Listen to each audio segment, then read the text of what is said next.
police ते म्हणतात आम्हाला परवानगीच नाही म्हणजे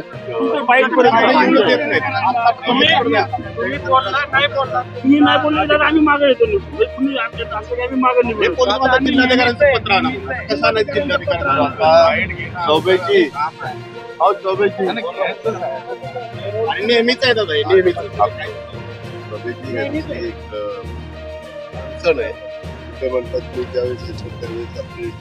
तुमच्या बंदोबस्तामुळे ते लोक पुढे येऊन देत नाही वास्तविक इलेक्ट्रॉनिक मीडियाचे सगळे प्रतिनिधी आहे तर त्यांना पुढे येऊन दिला पाहिजे त्यांना थांबवलं नाही पाहिजे त्याविषयी गृहमंत्र्यांनी सांगितलं तरी पण असं नाही आता 4-5 दिवसापूर्वी सांगितलं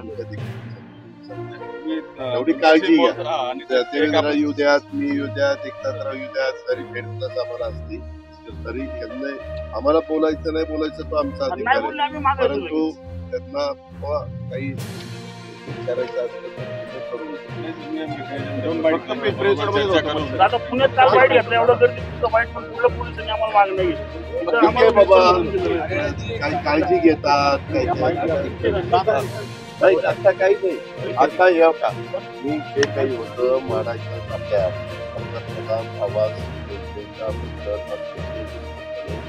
सगळं सांगितलेलं आहे तुम्ही ते ऐकलेलं आहे त्याच्या व्यतिरिक्त काय काल आता पंतप्रधानांनी पण खूप चांगला 15,000 घरांचा किल्ला देण्याचा कार्यक्रम तो झाला तो दिमागदार झाला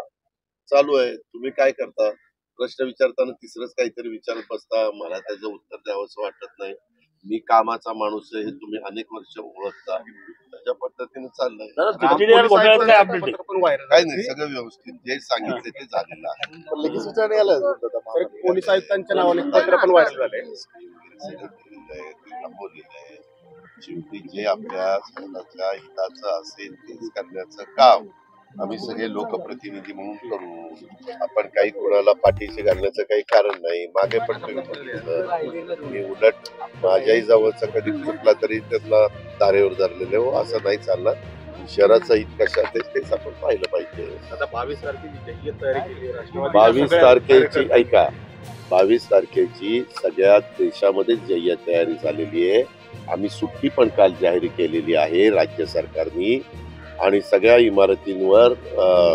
हे आपण लाइटिंग वगैरे सोडणार आहोत एक उत्साहाचं वातावरण आहे आणि मी आणि एकनाथराव पण उद्याच्याला संध्याकाळी निघालेलो दादा तिकडे जाणार शहरातल्या प्रश्नांवरती पालिकेचे अधिकारी बोलायला तयार नाही पत्रकारांसोबत कुठले प्रश्न बाबा शहरात जे राडारोडा टाकला जातो नदी पात्रामध्ये किंवा सरपंचांचा एवढा मोठा विषय 7 वर्ष झाले एकूणच कुठलाही विषयावर बाईट नाही ऐका ना बाईट शहराच्या बद्दल कोणी दिला पाहिजे शेखर सिंग दिला पाहिजे त्याच्या आधी कसं होतं महापौर उपमहापौर स्थानिक कमिटी सभागृह नेता वगैरे वगैरे खूप जण असायचे आणि ते तुम्हाला माहिती त्या ठिकाणी द्यायचे आता तसं नाही आता तिथं बॉडी नाही खालच्या अधिकाऱ्यांनी दिलं तर खालच्या अधिकाऱ्यांना जर त्यांनी अधिकार दिला कुणी आयुक्तांनी किंवा तुम्ही ह्या विषयाच्या बद्दलचं स्टेटमेंट करा तर ते असतं परस्पर बोलला तरी त्याच्यावर ऍक्शन होईल त्याच्या संदर्भातले काही जर मी फार तर शेखर सिंग यांना सांगतो की शेखर सिंग अशा पद्धतीचे त्यांचे प्रश्न आहेत तुम्ही त्या बाबतीमध्ये आठवड्यातनं 15 दिवसातनं प्रेस घेऊन त्याची उत्तर द्या असं करूया दादा टीडीआर घोटाळ्यापूर्वी ते माध्यमांसमोर येत होतं पण त्यानंतर ते आलेच नाही आणि बोलतच नाही बरं आता बोलतील आता ते सगळं संपवलेलं आहे ओके थँक्यू